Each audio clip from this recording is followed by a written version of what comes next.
Hello बच्चों, यथार्थ class में आपका स्वागत है। आज हम आपको क्लास 10 जीव विज्ञान जैव प्रक्रम पढ़ाने जा रहे हैं आपको। ठीक है ना। चलिए हम आपको एनसीईआरटी बेस्ड ये पढ़ाते हैं। ठीक है ना। जैव प्रक्रम विज्ञान अध्याय 6। ठीक है ना। ये लेसन का नाम क्या है? जैव प्रक्रम। जैव प्रक्रम का अर्थ क्या होता है, पहले इसको आप लोग समझिए।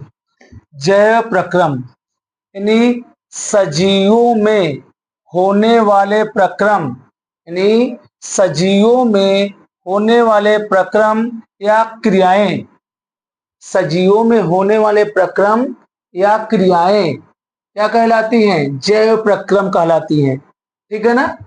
जैसे यहां पर देखिए, जैसे जैसे में क्या क्या है, मतलब कितने कौन कौन सी प्रक्रियाएं होती हैं इसको देखिए। इसे पोषण, ठीक है ना, पोषण, पोषण मिलना यानी श्वसन, ये सब क्या है? जैव प्रक्रम है। श्वसन, वहन और ये उत्सर्जन, ठीक है ना, ये सब क्या है? जैव प्रक्रम है। और क्या आगे? जनन, संवेदनशीलता और अनुरक्षण यानी रख रखाव, ठीक है ना, ये सब क्या है? ये सब जैव प्रक्रम के क्या है? एग्जाम्पल है। ठीक है ना। आगे देखिए क्या है? जैव रासायनिक अभिक्रियाएं। जैव रासायनिक अभिक्रियाएं ये क्या है? जीवों में होने वाली, जो जीव हैं, जीवों में होने वाली रासायनिक अभिक्रियाएं, जीवों में होने वाली रासायनिक अभिक्रियाएं जैव रासायनिक अभिक्रियाएं कहलाती हैं। यानी जीवों में होने वाली, जीवों में होने वाली रासायनिक अभिक्रियाएं, यानी जीवों में होने वाली रासायनिक अभिक्रियाएं जैव रासायनिक अभिक्रियाएं कहलाती हैं।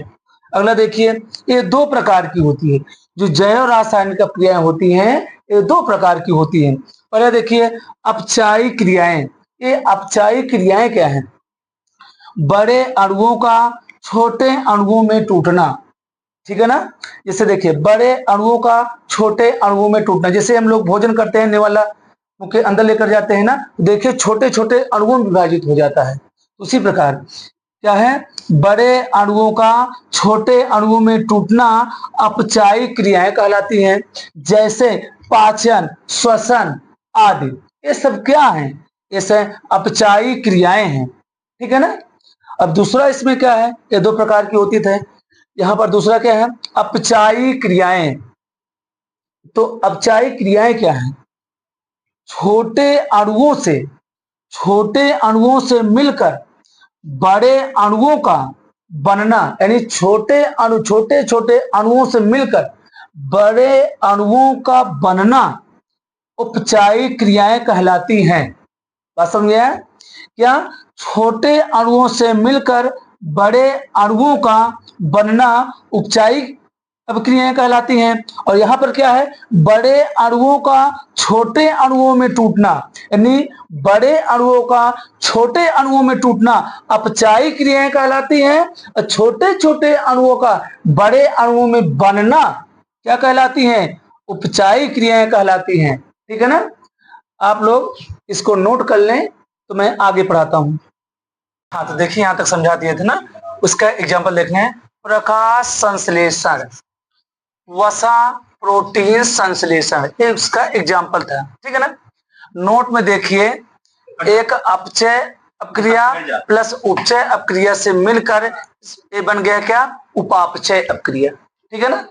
यानी अपचय अपक्रिया और उपचय अपक्रिया से मिलकर क्या बनेगा? उपापचय अपक्रिया। पहली बात। अगला देखिए, फिर क्या है? पोषण। ठीक है ना। पोषण, पोषण क्या है इसको देखिए। जीवों द्वारा भोजन या पोषण तत्वों को प्राप्त करने की क्रिया पोषण कहलाती है। यानी पोषण द्वारा क्या होता है? जब पोषण मिलता है तो वृद्धि होती है। ठीक है ना। तो जीवों द्वारा भोजन, भोजन से क्या मिलता है? पोषण, या पोषण तत्वों को प्राप्त करने की क्रिया पोषण कहलाती है। ठीक है ना। पोषण की आवश्यकता, भाई पोषण हुआ, पोषण की आवश्यकता क्यों पड़ी इसके बारे में देखिए। पोषण की आवश्यकता किसके लिए? पोषण हमको मिलना चाहिए। ठीक है ना। तो पोषण यानी ऊर्जा के लिए, यानी ऊर्जा प्राप्त करने के लिए पोषण चाहिए, यानी भोजन चाहिए। दूसरा क्या है, शारीरिक वृद्धि के लिए चाहिए। भाई शारीरिक वृद्धि के लिए जब प्रोग्रेस नहीं करेगा, तो आपको पोषण नहीं मिले तो कहां प्रोग्रेस करेगा। तो शारीरिक वृद्धि के लिए, और क्या है, और किस लिए पोषण चाहिए, टूट फूट की मरम्मत के लिए, यानी शरीर में कुछ टूटी फूटी हड्डियां हो गई हैं, इन सबको जोड़ने के लिए, समझे ना। ये टूट फूट की मरम्मत के लिए किसकी आवश्यकता पड़ती है, पोषण की।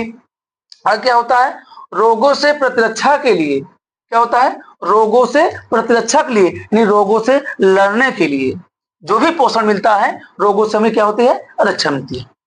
आगे देखिए, भोजन के मुख्य घटक, ये कौन कौन से घटक हैं, यानी भोजन के, यानी भोजन के रूप में लिया जाता है पोषक तत्व। एक वर्ड में देखिए, इन सभी को हमने लिख दिया है एक वर्ड में, समझिए इसको। प्रोचिका खनिज, प्रोचिका खनिज का फुल फॉर्म क्या होता है पहले समझिए। ये क्या है, प्रोचिका खनिज है क्या, यानी भोजन के मुख्य घटक, यानी भोजन के मुख्य घटक क्या है, प्रोचिका खनिज, ठीक है ना। तो प्रोचिका खनिज में देखिए पहला अक्षर क्या है, प्रो। प्रो से मतलब क्या होता है, प्रोटीन। ची यानी प्रो, ची मतलब होता है चिकनाई, चिकनाई जिससे मिलती है हमें वसा, तेल, तेल वाली चीज हम खाएंगे यदि तो हमें चिकनाई मिलेगी, इससे क्या होता है, ऊर्जा, ऊर्जा भी इससे में प्रदान हो जाती है।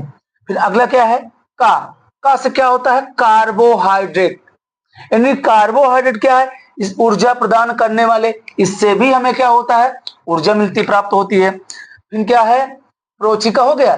खाबिज, खा से क्या होता है, खनिज लवण, खनिज लवण क्या है, जब हम भोजन के मुख्य घटक जो हैं, यानी खनिज लवण जो हैं, प्रतिरक्षा प्रदान करने वाले, यानी रोगों से प्रतिरक्षा के लिए, यानी प्रतिरक्षा करने के लिए क्या है, खनिज लवण है, ठीक है ना।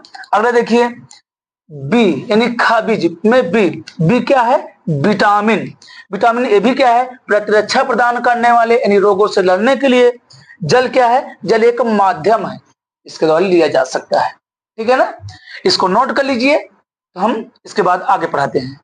हाँ, तो इसके बाद देखिए अब क्या है, प्रोटीन, यानी प्रोटीन क्या है, ठीक है ना। इसको देखिए प्रोटीन क्या है, कार्बन हाइड्रोजन ऑक्सीजन, यानी कार्बन हाइड्रोजन ऑक्सीजन व नाइट्रोजन से बनने वाले कार्बनिक यौगिक, यानी कार्बन हाइड्रोजन ऑक्सीजन और नाइट्रोजन से बनने वाले कार्बनिक यौगिक यानी प्रोटीन कहलाते हैं। यानी जो प्रोटीन होता है वो किससे बना होता है, कार्बन हाइड्रोजन ऑक्सीजन व नाइट्रोजन से बना होता है, ठीक है ना। तो इससे जो बने होते हैं यौगिक उसको क्या कहते हैं, प्रोटीन कहते हैं। अब इसके देखिए प्रोटीन के स्रोत क्या है, देखिए स्रोत, मांस, मछली, दूध, अंडा, पनीर, दाल, गेहूं, मूंगफली, बादाम आदि, ठीक है ना। इसमें इससे क्या मिलते हैं, प्रोटीन मिलते हैं। ये सब क्या है, प्रोटीन के स्रोत हैं। अब देखिए इसके उपयोग क्या है, ठीक है ना। जो प्रोटीन है, प्रोटीन के उपयोग क्या स्रोत है। उसके बाद देखिए जीव द्रव्य का निर्माण करने के लिए, ठीक है ना। प्रोटीन का उपयोग कहाँ है, जीव द्रव्य का निर्माण करने के लिए। अगला एंजाइमों का निर्माण, यानी एंजाइमों के निर्माण में, टूट फूट की मरम्मत में, जैसे कुछ हड्डियां टूटी हुई हैं तो इसकी मरम्मत में, मतलब यहाँ पर ये हड्डियां आपस में जुड़ जाए, इसके लिए भी क्या करते हैं, प्रोटीन। अगला देखा, आवश्यकता पड़ने पर, आवश्यकता पड़ने पर ऊर्जा स्रोत, यानी आवश्यकता पड़ने पर ऊर्जा का भी काम करते हैं, ठीक है ना, कौन, प्रोटीन। आगे देखिए एंटीबॉडी का निर्माण करने में, ठीक है ना, एंटीबॉडी का निर्माण करने में ये भी तैयार हो गया प्रोटीन। अब देखिए प्रोटीन का ऊर्जा कुपोषण क्या है, मतलब इसकी कमी से कौन से रोग हो जाते हैं। यहाँ पर देखिए प्रोटीन का ऊर्जा कुपोषण, मतलब इसकी कमी से कौन से रोग हो जाते हैं, यानी प्रोटीन की कमी से होने वाले रोग, यानी प्रोटीन की कमी से जो होने वाले रोग हैं वो कौन से हैं। क्वाशरकर एक रोग है जो प्रोटीन की कमी से होता है। तो क्या होता है, प्रोटीन की कमी से होता है, और ये कब होता है, कितने बच्चे तक, यानी 12 माह की आयु में, ये जो बच्चे होते हैं 12 माह की आयु तक में ही होता है। अगला, अभी और कैसे होता है, माँ की दूध की अनियमितता के कारण, यानी माँ का दूध नियमित रूप से उस बच्चे को न मिले तो भी यह क्वाशरकर रोग हो सकता है उस बच्चे में। अगला, इसके लक्षण क्या है, बाजू व टांगे बहुत पतली हो जाती हैं, जो बाजू होते हैं और जो टांगे होते हैं बहुत पतली हो जाती हैं, और मानसिक मंदता, मतलब उसके सोचने की क्षमता बहुत कम हो जाती है। अगला, भूख, उसको भूख कम लगती है। और अगर देखिए, चिड़चिड़ापन व उदास रहता है। जिसको क्वाशरकर रोग जिस बच्चे में हो जाता है, ध्यान दीजिए, क्वाशरकर रोग जिस बच्चे में हो जाता है उसको क्या होता है, चिड़चिड़ापन व उदास हो जाता है। और देखिए उसके क्या होते हैं लक्षण, बाल सूखे रहते हैं, और देखिए सूजन आ जाता है उस शरीर में, और त्वचा कैसी होती है, पीली हो जाती है और शुष्क हो जाती है, ठीक है ना, रूसीनुमा। ठीक है ना। आज तक क्लासें बस यहीं तक, अगली क्लास कल हम आपको इसके आगे से पढ़ाएंगे। ओके।